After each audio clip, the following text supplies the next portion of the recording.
Okey, assalamualaikum, selamat pagi semua ya. Alhamdulillah selesai hari ni. Tercungap sikit lah ya.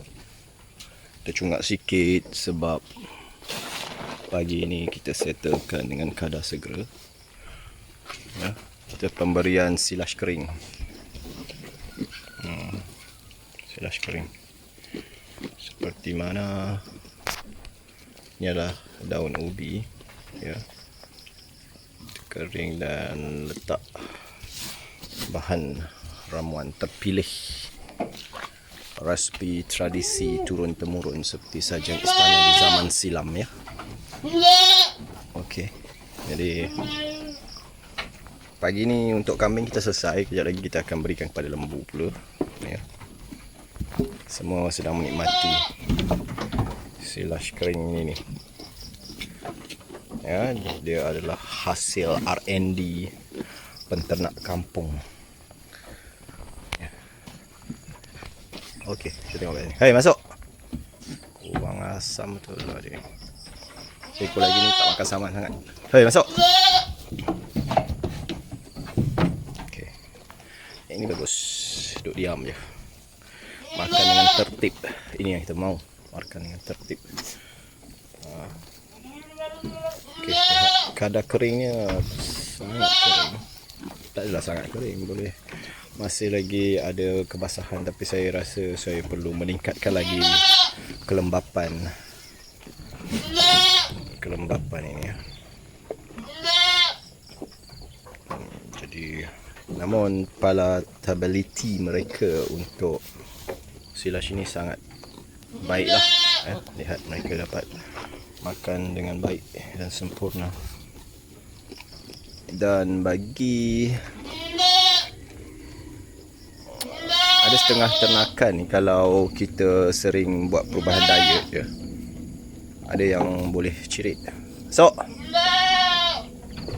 yang cirit disebabkan pertukaran diet dia. Dia setengah ternakan memang terdedah dengan mikrob yang berbeza, jadi mudah mengalami sakit perut dan sebagainya. Tapi ada ternakan yang resilient ya, atau tahanlah, resilient terhadap apa-apa perubahan diet. Jadi mereka tak ada masalah, perut mereka sedia menerima tanpa masalah.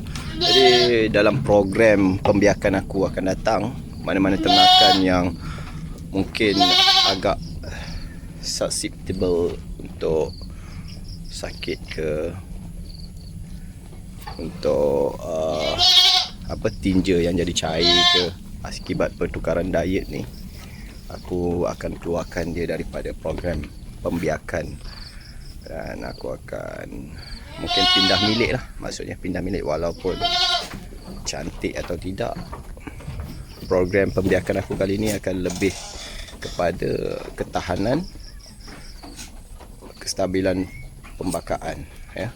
Kebanyakan ternak sekarang memain baka dengan spesifikasi tertentu tapi kurang menitik beratkan ketahanan terhadap suatu penyakit,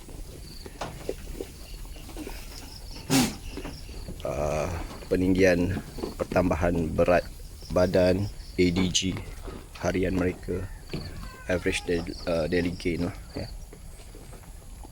Jadi untuk program aku kali ini mungkin aku tidak mementingkan kecantikan lagi, tapi aku lebih memilih kepada kestabilan genetik. Dan mungkin kalau aku cukup bertuah, aku akan fokus kepada alele yang baik lah, supaya aku dapat ternakan yang pattern lebih kurang sama, genetik alele yang cantik, yang mana aku boleh dapat stabilkan. Juga di samping itu aku akan menerapkan ketahanan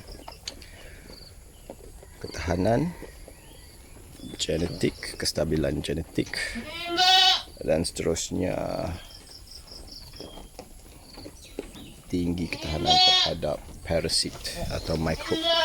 Sebab ada ternakan yang memang sangat mudah terdedah dengan perubahan diet. Contoh macam diet ni kan, Dalam ni mungkin mikrob yang aku berikan adalah berbeza daripada mikrob daun layu biasa. Jadi perut mereka tak tahan dan mereka berak cair. Dan bila mereka berak cair ni bukan apa, sebab nanti kenaikan berat badan harian mereka akan berkurangan disebabkan mereka dalam proses diarrhea, yang mana akan mengeluarkan banyak tenaga dan cecair daripada tubuh badan mereka. Jadi akan merencatkan pertumbuhan badan mereka lah dengan kadar yang aku harapkan. Kena ubat mereka balik dan kemudian baru dia boleh keep on track. So agak menyukarkan lah untuk aku. Jadi rasanya this one, ini dia adalah satu yang sangat resilient untuk menentang parasit. Dia boleh makan apa-apa saja makanan kecuali jangan bagi racun. Setakat ni memang sukar untuk menerima macam sakit kembung atau cirit berit. Sangat baik. Bagi yang ini lebih manja lah. Ini lebih manja. Mungkin sebab dia ada berdarah daripada keturunan luar, maksudnya bukan daripada tanah air kita. Sebab dia nenek moyang dia ada darah luar lah, Namanya darah yang terbaik adalah darah daripada negara kita sendiri. Dan itu adalah ibu kepada yang ni, dia pun agak bagus lah. Okey, jadi ini saja coretan untuk pagi ni. Bukan coretan, mungkin adalah satu tinta kata pagi ini. Dalam aku saja berehat sebentar sebelum aku beri makan lembu, aku coretkan kata-kata ini agar kita mementingkan juga kestabilan genetik baka, bukan sekadar satu kecantikan semata-mata. Assalamualaikum warahmatullahi wabarakatuh dan salam sejahtera. Okey, itu adalah proses regutasi atau chewing curd ataupun kemam telan yang aku melayukan. Sebab tak tahu lagi bahasa Melayu punya regurgitation proses ni panggil apa. Ini dia sedang beristirahat, masing-masing sedang chewing curd. Nampak tu mulut dia mengunyah chewing curd masing-masing. So masing sedang menikmati makanan pagi mereka tadi, yang mana sekarang adalah proses untuk chewing curd. Proses mengulang kunyah, mengulang kunyah fiber-fiber yang ada tu dalam perut mereka, lalu menghasilkan air liur, yang mana air liur ni akan menjadi penampan dan penstabil pH dalam rumen ternakan. Jadi bila mana mereka buat proses itu, air liur akan terhasil. Air liur yang mempunyai sumber properti bikarbonat akan menghasilkan pH yang stabil dan ideal untuk pembentukan dan pembiakan mikrob dalam rumen. Jadi bila mana rumen itu dipenuhi dengan mikrob yang sihat dan baik, proses pencernaan akan berlaku.